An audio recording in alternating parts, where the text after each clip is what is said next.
तो चलिए आज हम पढ़ने वाले हैं नीति की सक्सेस स्टोरी। तो ये इन्होंने लिखा है अपनी सक्सेस स्टोरी में कि द सीक्रेट्स की टेक्निक मैं बहुत टाइम से यूज़ कर रही थी एंड मैं अपने दिल से अपने विश्वास के साथ ये चीज़ कह सकती हूँ कि यस, मिरेकल्स होते हैं लाइफ में, हमारी लाइफ में मिरेकल्स होते हैं अगर हम विश्वास करें तो चलिए मैं आपको अपनी स्टोरी पे लेके चलती हूँ। तो मैं बताती हूँ कि 2018 की बात है ये। एक नॉर्मल सा दिन था एंड उस दिन जस्ट मैं बैठी थी और मैंने अपने डायरी और पेन लेके बैठी थी और मैंने अपने डायरी में लिखा कि मुझे किस टाइप का लड़का चाहिए। मैंने कुछ पॉइंट्स लिखे, उनमें से कुछ पॉइंट्स ये थे कि वो लड़का मुझसे लंबा होना चाहिए, एक रिस्पेक्टेबल फैमिली से होना चाहिए, एक अच्छा लिसनर, केयरिंग, हेल्पफुल पर्सनालिटी होनी चाहिए उसकी, जो बातों को सुने, मेरी केयर करे, मेरी हेल्प करे एंड चीज़ों को बहुत स्लोली टेक ऑफ करे। यानी कि अगर वो मेरे साथ किसी रिश्ते में आए तो वो बहुत धीरे धीरे उस रिश्ते को आगे बढ़ाए, मतलब रिश्ते में आगे बढ़ने की जल्दबाजी नहीं करे। उनका 5वां पॉइंट था कि वो एक आर्मी या नेवी गाय होना चाहिए, यानी कि वो लड़का या तो आर्मी में होना चाहिए या नेवी में होना चाहिए। और सबसे लास्ट पॉइंट उनका ये था कि वो इंसान मुझे दुनिया में सबसे ज़्यादा प्यार करे।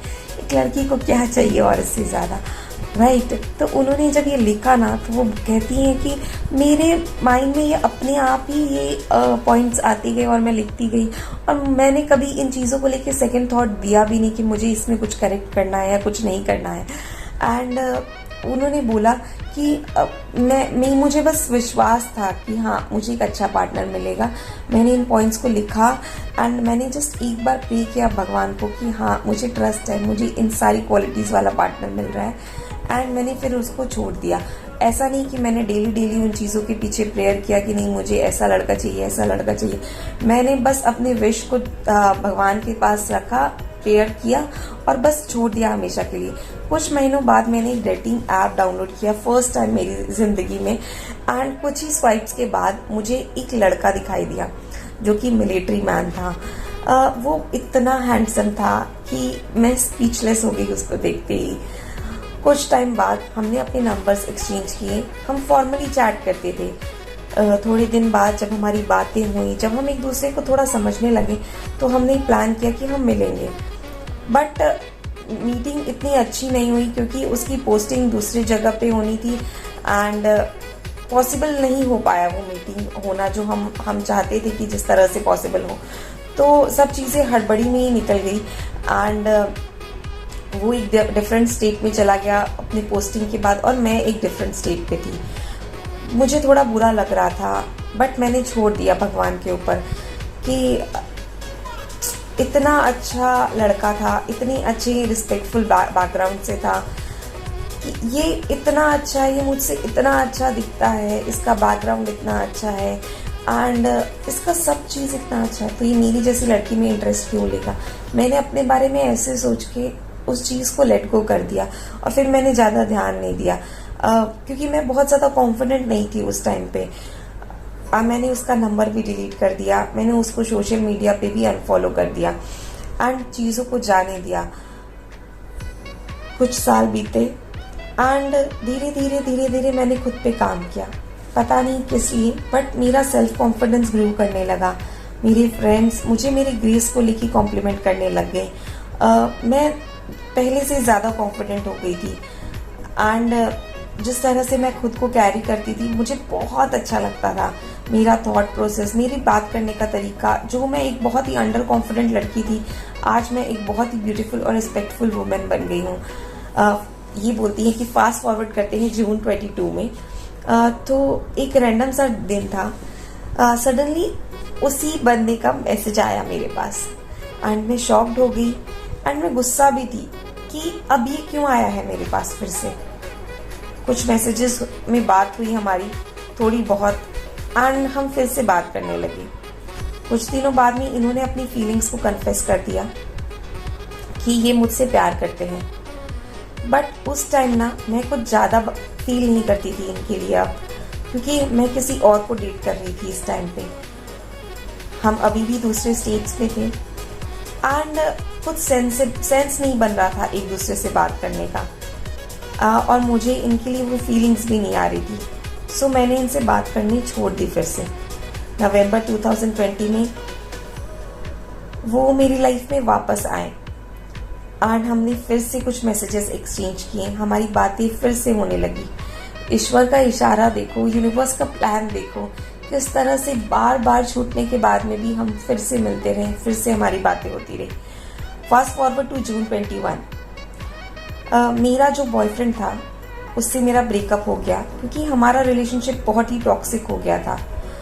जब इस लड़के को पता चला कि मेरे एक्स के साथ मेरा ब्रेकअप हो चुका है,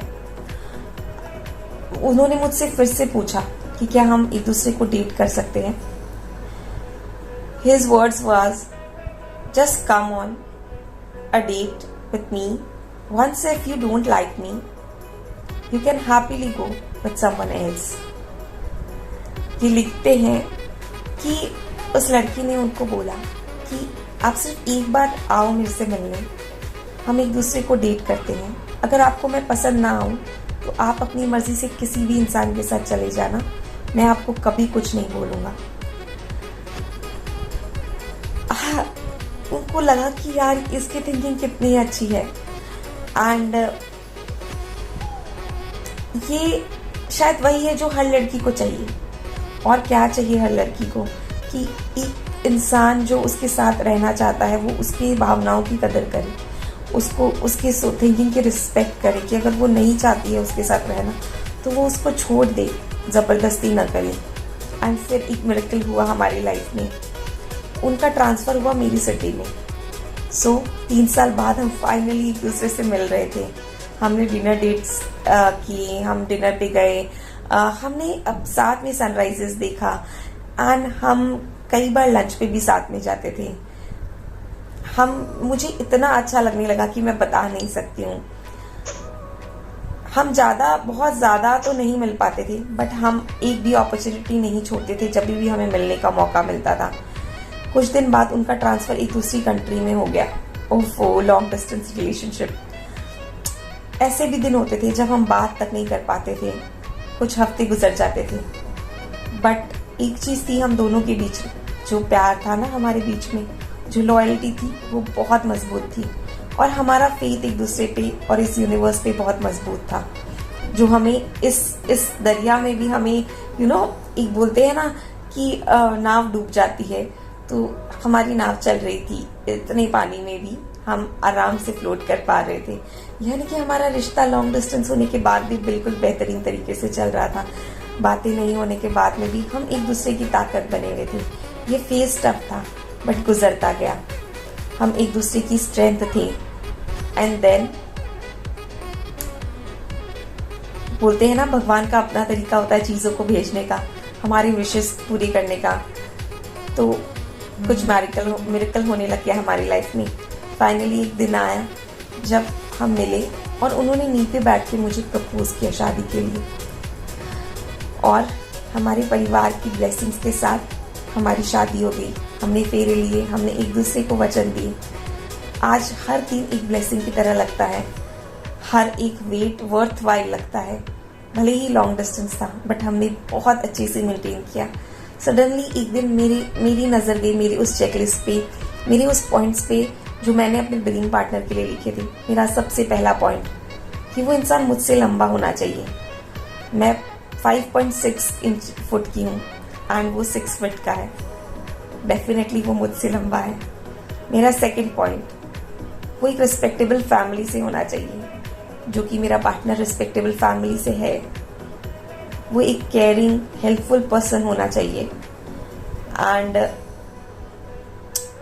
वो एक बहुत ज़्यादा केयरिंग और हेल्पफुल पर्सन है। एक अच्छा लिस्नर होना चाहिए। वो मेरी सारी बातों को बहुत अच्छे से सुनता है, समझता है, वो केयर करता है, इतना मुझे मोटिवेट करता है जितना कि मैंने कभी सोचा भी नहीं था कि कोई मुझे करेगा। वो उस इंसान को मुझ पे खुद से ज़्यादा विश्वास है। मेरा फोर्थ पॉइंट, एक ऐसा इंसान जो चीज़ों को बहुत स्लोली लेके जाए, हड़बड़ी ना करे रिश्ते में आगे बढ़ने की। एंड ये बिल्कुल वही है। मतलब इन्होंने मुझे समझने की पूरी कोशिश की, चीज़ों को बहुत स्लोली लेके गए एंड मेरे माइंडसेट को इतने अच्छे से समझा और एक्सेप्ट किया कि आज हमारी लाइफ इतनी ब्यूटीफुल है। 5th पॉइंट, आर्मी मैन या navy man and he is a navy officer. 6th point, he loves me more than anything in this world. Yes, वो मुझसे सबसे ज्यादा प्यार करते हैं, ऐसा प्यार जो हर लड़की का सपना होता है। तो यही थी मेरी स्टोरी और यही बोलना चाहती हूँ कि अगर आप किसी भी चीज़ का सपना देखो तो ये विश्वास करो कि आपका विश्वास उस सपने को हकीकत में बदल सकता है। Thank you. तो यही थी आज की स्टोरी। अगर आपको ये स्टोरी पसंद आई हो तो प्लीज़ मेरे चैनल को सब्सक्राइब करना मत भूलिएगा, मेरे वीडियो को लाइक करना मत भूलिएगा और प्लीज़ कमेंट बॉक्स में अपना फीडबैक ज़रूर दीजिएगा। एंड प्लीज़ जो लोग अपने पार्टनर को मैनिफेस्ट करना